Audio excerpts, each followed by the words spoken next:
Hello everyone, today we are going to teach you how to use has and have in past. Let's watch this video. So friends, आज के इस video में हम लोग had का use करने वाले हैं। कोई भी आप बात बोलना चाहते हैं पास्ट में कि मेरे पास कलम था, मेरे पास किताब था, मेरे पास घर था, मेरे पास कुछ भी था, अगर इसको बताना चाहते हैं तो आप हैज और हैव का यूज पास्ट में करना चाहते हैं, यानी पास्ट में आप पास्ट में कोई बातें बताना चाहते हैं और हैज और हैव का यूज आप पास्ट में करेंगे। ओके, कैसे? तो स्क्रीन के सामने आपको लिखा गया है, ध्यान दीजिएगा। हमने इस स्लाइड को एक अच्छी तरह से डिज़ाइन किया है ताकि आप समझ लें और आपके ब्रेन में एक इमेज बने और इमेज से आप याद कर सकें। ठीक है, तो ये हमारा अगर प्रयास अच्छा लगा हो तो प्लीज़ चैनल को सब्सक्राइब करें और वीडियो को लाइक अवश्य करें और एक कमेंट करना हो तो एक प्यारा सा कमेंट करें ताकि हम भी मोटिवेट हों, क्योंकि हम भी इंसान हैं। ओके, चलिए शुरू करते हैं हैड का यूज़। सबसे पहली बात, अगर हैड का यूज़ देखें हम लोग तो हैड का यूज़ कहाँ करते हैं तो बीते समय में, मतलब कहने का मतलब क्या है कि जो समय हमारा बीत गया है, पास्ट। ओके, हमारे या अन्य के पास कुछ था, जैसे मेरे पास पेन था, बीते गए समय में, आज नहीं पास्ट में कुछ था, अर्थात किसी के अधिकार में कुछ था, तो उसे बताने के लिए किसका प्रयोग करते हैं? हैड का। ठीक है, ये किसका? हैव का सेकेंड फॉर्म हैड है, इसीलिए इसका यूज पास्ट में होता है।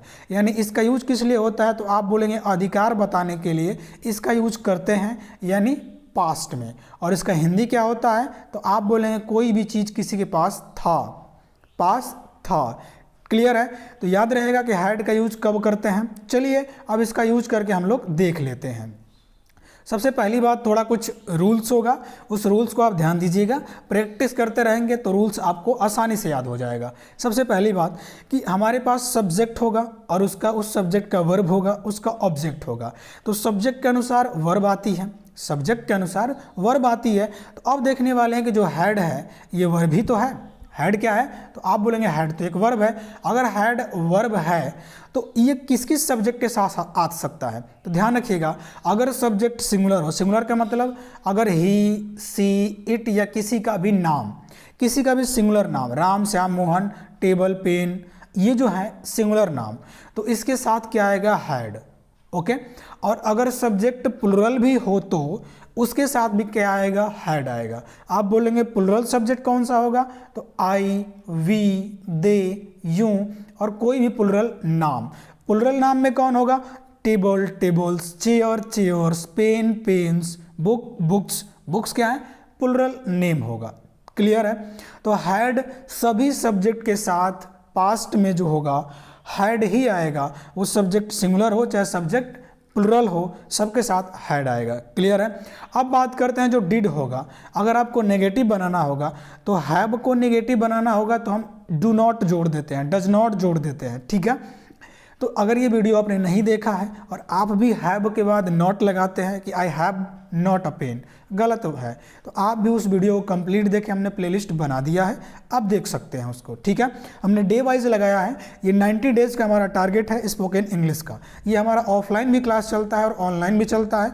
ऑफलाइन वाले छात्र इस वीडियो को लिखते भी हैं, आप भी चाहें तो लिख सकते हैं। ठीक है, इसीलिए कहा कि चैनल को सब्सक्राइब कर लीजिएगा, आपको ही बेनिफिट होगा। ठीक है, अब देखिएगा, आते हैं कोई भी सब्जेक्ट हो उसके साथ डिड ही आएगा, क्योंकि डू का सेकंड फॉर्म डिड होता है। सिंगुलर सब्जेक्ट हो चाहे प्लुरल सब्जेक्ट हो, सबके साथ डिड ही आएगा। ठीक है, ये थोड़ी सी रूल है जो आपको आगे जो एग्जाम्पल होगा, फॉर्मेट होगा, उसको समझने में मदद करेगा, तो ध्यान दीजिएगा। ठीक है, तो किसी भी सब्जेक्ट होगा उसके साथ डिड आएगा, यानी डिड नॉट लगाते हैं तो। ठीक है, नोट देखिएगा, हमने नोट लिखा है यहाँ पे कि अगर नेगेटिव, नेगेटिव का मतलब नकारात्मक, अगर वाक्य बनाते हैं तो डिड के साथ तो नॉट आता है। और ध्यान दीजिएगा हैड हैव में कन्वर्ट हो जाता है। क्यों? कि सेकेंड फॉर्म किसी भी वाक्य में कई बार तो करेंगे। अगर हैव को हैड हमने किया है और यहाँ पे हमने क्या कर दिया, डू को डिड कर दिया सेकेंड फॉर्म, तो अब हैड को तो हैव ही यूज करेंगे ना। क्लियर है? तो इसीलिए डिड नॉट हैव का यूज होगा। सही है, आप हैव के स्थान पे हैड का यूज मत करिएगा, गलत होगा, गलत होगा। ठीक है, चलिए आगे बढ़ते हैं। अगर इंट्रोगेटिव सेंटेंस बने तब, तो आप इंट्रोगेटिव सेंटेंस बनाएंगे तो जो डिड नॉट यहाँ पे लगाए हैं, हेल्पिंग वर्ब है डिड, तो डिड कहाँ हो जाएगा? वाक्य के शुरुआत में आ जाता है। ठीक है, तो डिड का प्रयोग हेल्पिंग वर्ब के रूप में किया जाता है। ओके, और ध्यान दीजिएगा अगर सेंटेंस नेगेटिव हो या इंट्रोगेटिव हो, ओके, हैड के स्थान पर अगर इंट्रोगेटिव सेंटेंस बनाए हैं या आप नेगेटिव सेंटेंस बनाए हैं तो हैड के स्थान पर हैव का यूज कर देते हैं। किसका? हैव का यूज कर देते हैं। ये नोट थोड़ा याद रखिएगा ताकि आगे एग्जाम्पल जब सॉल्व आप करेंगे तो आपको समझ में आए। ठीक है, ध्यान दीजिएगा कि जब नेगेटिव सेंटेंस बनाते हैं और इंट्रोगेटिव सेंटेंस बनाते हैं तो हैड के स्थान पे क्या हो जाता है? हैव हो जाता है। ओके, और नेगेटिव में डू नॉट हैव का यूज करते हैं, इंट्रोगेटिव में डिड को आगे कर देंगे, डिड को। नेगेटिव में किसका? डिड नॉट का यूज करेंगे, है ना, जो हमने डू बोला है वहाँ पे डिड करिएगा, डिड नॉट हैव का यूज करेंगे। और इंट्रोगेटिव में क्या यूज करेंगे? आप बोलेंगे डिड का यूज करेंगे। ठीक है, अब आते हैं अपने फॉर्मेट पे। फॉर्मेट देखिएगा। ओके, फॉर्मेट पे आपको क्लियर हो जाएगा। ध्यान दीजिएगा, हमने फॉर्मेट को कुछ ऐसे डिज़ाइन किया है कि आपको भी समझ में आ जाएगा, आप किसी भी क्लास के स्टूडेंट हो तो। सबसे पहली बात, कोई भी वाक्य बोलते हैं तो हम सिंपल बोलते हैं। सिंपल का मतलब साधारण बोलते हैं। साधारण का मतलब कोई भी बात हम स्वीकार करते हैं, हाँ स्वीकार है, अफर्म है, तो हम सबसे पहले किसको बोलते हैं? सिंपल। तो सिंपल में सबसे पहले सब्जेक्ट आएगा, उसका वर्ब आएगा, उसके बाद उसका ऑब्जेक्ट आएगा। क्लियर है? जैसे आई हैड अ पेन, तो हैड का यूज़ तो हमने कर दिया। ओके, ये कौन सा फॉर्म है? तो आप बोलेंगे वर्ब का सेकेंड फॉर्म है।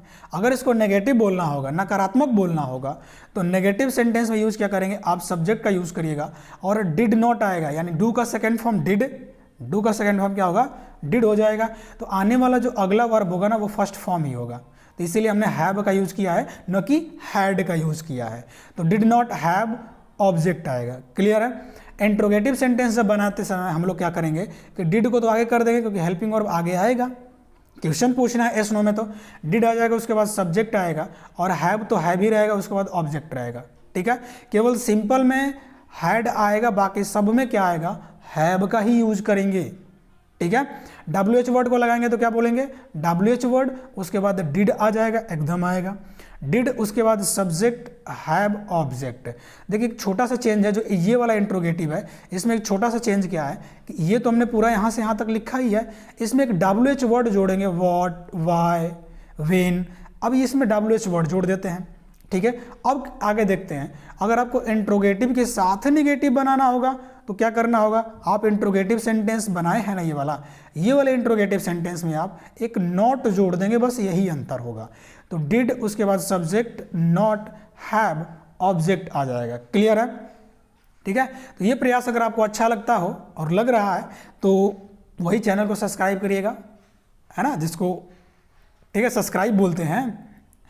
ठीक है, आगे अगला देखिएगा। अगला हम आते हैं एग्जाम्पल पे। एग्जाम्पल देखते हैं। एग्जाम्पल क्या है? पहला फर्स्ट एग्जाम्पल क्या है कि उसके पास अनुभव था। ओके, और ये एग्जाम्पल हमने अगले वीडियो में, मतलब जो पिछला वीडियो हमारा था उस वीडियो में लिए थे। उसके पास अनुभव है, इसको कैसे बनाएंगे अगर आप नहीं बना पाते हैं तो उस वीडियो को देखने के बाद देख लीजिएगा। ठीक है, अब देखिए उसके पास अनुभव था, तो आप बोले कब अनुभव था भाई? पास्ट में, पास्ट में अनुभव था। तो पास्ट में अनुभव था उसके पास, और किसके पास? ही के पास। ही है सिंगुलर, तो सिंगुलर रहे चाहे प्लुरल रहे आएगा हैड ही। उसके पास क्या था? एक्सपीरियंस था, तो ही हैड एक्सपीरियंस। उसके पास अनुभव था, तो हम क्या बोल रहे हैं? पास्ट में कोई कार्य उसके पास, कोई भी वस्तु या कुछ भी था उसके पास, तो ही हैड एक्सपीरियंस। अगला क्या है? उसके पास अनुभव नहीं था। उसके पास अनुभव नहीं था तो हम क्या बोलेंगे? नहीं आ गया इसमें, तो नॉट तो लिखना पड़ेगा, लेकिन कब? पास्ट में, इसलिए डू का सेकेंड फॉर्म डिड लगाएंगे। तो he did not have experience, he did not have experience. अगला क्या है? क्या उसके पास अनुभव था? क्या उसके पास अनुभव था? तो अब क्या बोलेंगे? अगर क्या हमने क्वेश्चन पूछा है हाँ और ना में, तो हम क्या बोलेंगे? डिड तो पहले लिखेंगे, did he have experience, did he have experience. Okay, अगला उसके पास अनुभव क्यों था? अगर क्यों आ गया तो इसका मीनिंग तो पहले लिखना पड़ेगा, इसका मीनिंग पहले लिखिए, वाई लिख दिया। वाई लिखने के बाद हेल्पिंग वर्ब डिड आएगा, उसके बाद he have experience. Why did he have experience? Why did he have experience. अगला हमारा एग्जाम्पल क्या है? क्या उसके पास अनुभव नहीं था? क्या उसके पास अनुभव नहीं था? तो क्या बोलेंगे? पहले तो क्या आया है? क्वेश्चन पूछ रहा है हाँ और ना में, तो डिड को पहले लिखेंगे। अब सब्जेक्ट क्या है? वह, तो ही लिखा जाएगा। नहीं है तो नॉट, उसके बाद हैव एक्सपीरियंस। तो क्या बोलेंगे? Did he not have experience? Did he not have experience. Okay तो ये तो एग्जाम्पल हुआ। उसके बाद हम आते हैं और एग्जाम्पल पे।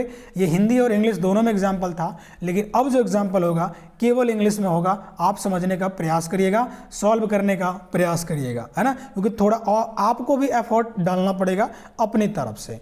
चलिए अगला एग्जाम्पल क्या देखिएगा। हमने लिया सब्जेक्ट क्या, ही और या सी। हमने सी लिया है, ही नहीं लिया है, सी। और उसके बाद हैड बुक्स। हैड वर्ब का सेकेंड फॉर्म है, आराम से क्या आएगा, पास्ट वाली बातें हैं, तो क्या बोलेंगे, सी हैड बुक्स। उसके पास किताबें थी, कब थी, पास्ट में। तो अब देखिएगा, ध्यान दीजिएगा, एक ही सेंटेंस को अफर्मेटिव यानी simple, negative, interrogative, WH word से बनाइएगा। जैसे हमने बोला सी हैड बुक्स। अब बताइए अगर आपको इसको नेगेटिव बनाना होगा तो अपने फॉर्मेट को आप ध्यान दीजिएगा, अपने फॉर्मेट को ध्यान दीजिएगा। इसमें जो फॉर्मेट है उस फॉर्मेट पे ध्यान देते हैं। देखिए हम क्या बोले थे, हम बोले थे कि सब्जेक्ट है सी had books, C had books. Negative बोलना हो तो क्या बोलेंगे, सब्जेक्ट तो सी रहेगा, उसके बाद डिड नॉट, और हैड का हो जाएगा हैव बुक्स। ठीक है, तो ये फॉर्मेट पे आप लोग इसको कन्वर्ट करते रहिएगा, आपको भी समझ में आएगा। तो हम क्या बोलेंगे, she had books, she did not या didn't, she did not have books. अगला अगर इंट्रोगेटिव बोलेंगे तो क्या उसके पास किताबें थी, तो क्या बोलेंगे, did she have books, did she have books. Okay, अगर इंट्रोगेटिव बोले WH वर्ड से तो क्या बोलेंगे, why did she have books. ठीक है, आप एक ही सेंटेंस को बार बार कन्वर्ट करते रहेगा, आपको समझ में आएगा। अगला लेते हैं, अगला एग्जाम्पल हमारे पास है, आई हैड टॉयज यानी खिलौने, मेरे पास खिलौने थे। हिंदी हम बता दे रहे हैं, आप लोग ट्रांसलेट कर लीजिएगा। अगला, राहुल हैड 2 ब्रदर्स, राहुल के पास या राहुल के 2 भाई थे। राहुल के कितने भाई थे, 2 भाई थे, कब, पास्ट में। ठीक है, अगला, आई हैड मेनी ऑप्शंस, मेरे पास अधिक ऑप्शन थे, अधिक विकल्प थे। ओके, ही हैड नॉलेज, उसके पास क्या था, उसके पास आप बोलेंगे उसके पास तो नॉलेज था, उसके पास तो ज्ञान था। ही हैड नॉलेज, उसके पास ज्ञान था। अगला, माई फ्रेंड हैड जॉब, मेरे दोस्त के पास जॉब है, जॉब है मेरे दोस्त के पास। ठीक है, अगला, परी हैड मोबाइल, ओहो, परी जो किसकी परी है, किसी की परी हो, उस परी के पास मोबाइल था। Okay, my friend had job, मेरे दोस्त के पास जॉब था। ये सब पास्ट में बनेगा, ध्यान दीजिएगा, था आएगा। माई फ्रेंड हैड जॉब, मेरे दोस्त के पास जॉब था। अगला, परी हैड मोबाइल, परी के पास क्या था, मोबाइल था, परी हैड मोबाइल, परी के पास मोबाइल था। He had a good job, उसके पास एक अच्छी जॉब थी, उसके पास एक अच्छी जॉब थी। I had a lot of money, I had a lot of money, मेरे पास क्या थी, अधिक पैसा था, अधिक धन था, मेरे पास अधिक धन था। I had a lot of money. अगला, यू हैड राइट, आपको अधिकार था, टू ऑर्डर मी, मुझे ऑर्डर देने के लिए, है ना, आपको अधिकार था मुझे ऑर्डर देने को।